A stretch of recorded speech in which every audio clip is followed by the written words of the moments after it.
আমরা কথা বলছি উত্তর পূর্ব ভারতের বীরদের জন্মভূমি আসাম রাজ্য সম্পর্কে।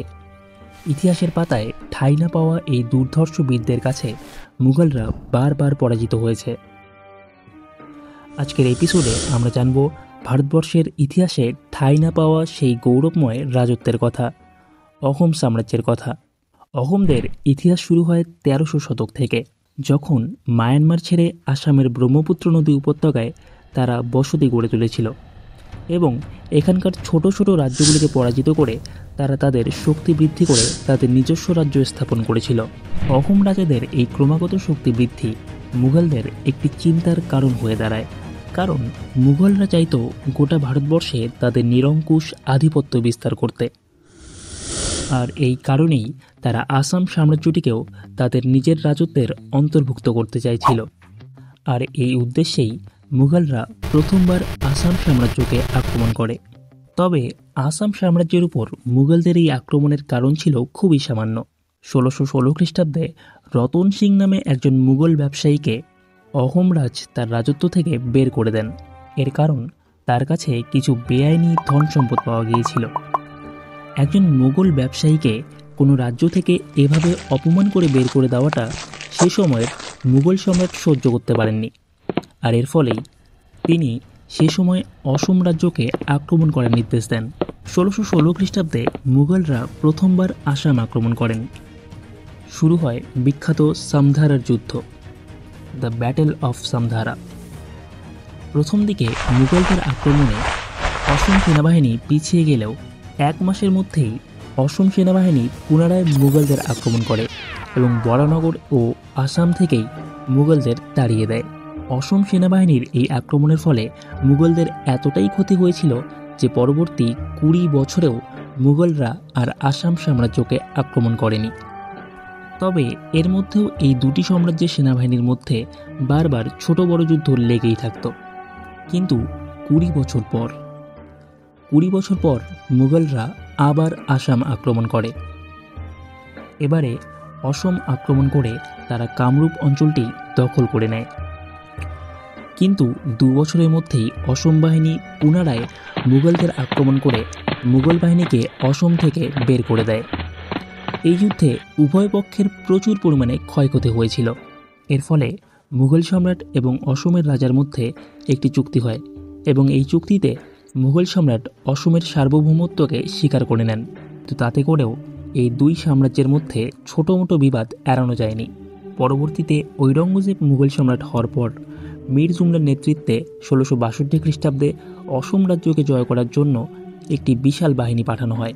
মুঘল বাহিনী আসাম আক্রমণ করে তার রাজধানী পর্যন্ত অগ্রসর হয়। অহোমরাজ জয়ধ্বজ রাজধানী ছেড়ে পালিয়ে যান। উত্তরের হিমালয় পর্বতের গুহায় গিয়ে তিনি আশ্রয় নেন। ফলতই অসম সেনাবাহিনী মুঘলদের হাতে পরাস্ত হয় এবং শান্তি স্থাপনের জন্য বাধ্য হয়। যুদ্ধের ক্ষতিপূরণ হিসাবে অহোমরাজ জয়ধ্বজ মুঘলদের বার্ষিক ৩ লক্ষ টাকা দেওয়ার জন্য স্বীকৃত হন এবং সেই সাথে তার একমাত্র রাজকুমারীকেও মুঘলদের হাতে তুলে দেন। কিন্তু অহোমদের ইতিহাসের সবথেকে বড় ঘটনাটা এখনও বাকি ছিল। জয়ধ্বজের মৃত্যুর পর তার পুত্র চক্রধ্বজ অসমের রাজা হন এবং রাজা হয়েই তিনি প্রথমেই মুঘলদের কর দিতে অস্বীকার করেন এবং মুঘলদের তাদের রাজ্য থেকেই তাড়িয়ে দেন।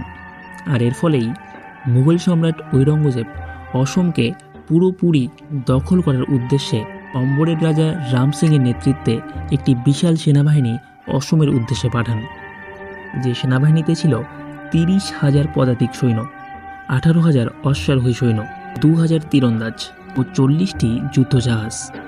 সংখ্যার দিক থেকে মুঘলদের সেনাবাহিনী অসমের সেনাবাহিনীর থেকে অনেক অনেক বড় ছিল। কিন্তু এবারে অসম বাহিনীর নেতৃত্বে ছিলেন তাদের শ্রেষ্ঠ সেনাপতি লাচিত বোরফুকান। এই লাচিত বোরফুকানকে ভারতের শ্রেষ্ঠ সেনাপতিদের মধ্যে একজন হিসাবে ধরা হয়। তিনি এটা জানতেন যে সুবিশাল মুঘল সাম্রাজ্যের সঙ্গে সরাসরি যুদ্ধ জয় তিনি কখনোই করতে পারবেন না। আর এই কারণেই স্থলপথ থেকে যুদ্ধকে সরিয়ে এনে তিনি পাহাড়, জঙ্গল এবং নদীতে নিয়ে আসেন। মুঘলদের সেনাবাহিনী সুবিশাল হলেও তাদের সবথেকে দুর্বল দিক ছিল তাদের নৌবাহিনী। আর লাচিত বোরফুকান মুঘলদের এই দুর্বল নৌবাহিনীকেই প্রথমে আক্রমণ করার সিদ্ধান্ত নেন। প্রথমেই তিনি গুয়াহাটি ঢোকার পাহাড়ি রাস্তাকে পাথর এবং মাটি দিয়ে বন্ধ করে দেন এবং গেরিলা পদ্ধতিতে মুঘলদের উপর আক্রমণ করতে শুরু করেন, যার ফলে বাধ্য হয়েই মুঘলরা ব্রহ্মপুত্র নদীর মাধ্যমে গুয়াহাটিতে ঢুকতে চেষ্টা করে, যেখানে 3 দিক থেকে মুঘল নৌবাহিনীর উপর আক্রমণ চালানো হয় এবং প্রায় অর্ধেক নৌবাহিনীকেই ব্রহ্মপুত্র নদীতে ডুবিয়ে দেওয়া হয়। এবং এই যুদ্ধে মুঘলরা শোচনীয়ভাবে আসাম সেনাবাহিনীর কাছে পরাজিত হয়। এই পরাজয়ের পরেও আরও 2বার মুঘলরা অসম সাম্রাজ্য আক্রমণ করেছিল, কিন্তু কোনোবারেই তারা সাফল্যের মুখ দেখতে পায়নি। লাচিত বোরফুকান ভারতবর্ষের একজন শ্রেষ্ঠ সেনাপতি, কিন্তু অধিকাংশ ভারতবাসী এই শ্রেষ্ঠ সেনাপতির সম্পর্কে কোনো কিছুই জানে না এবং জানে না উত্তর পূর্ব ভারতের মহান আসাম রাজ্য সম্পর্কেও, যাদের অদম্য ইচ্ছাশক্তির কাছে সেই সময়ের শক্তিশালী সাম্রাজ্যের লোকেরাও মাথা নত করেছিল।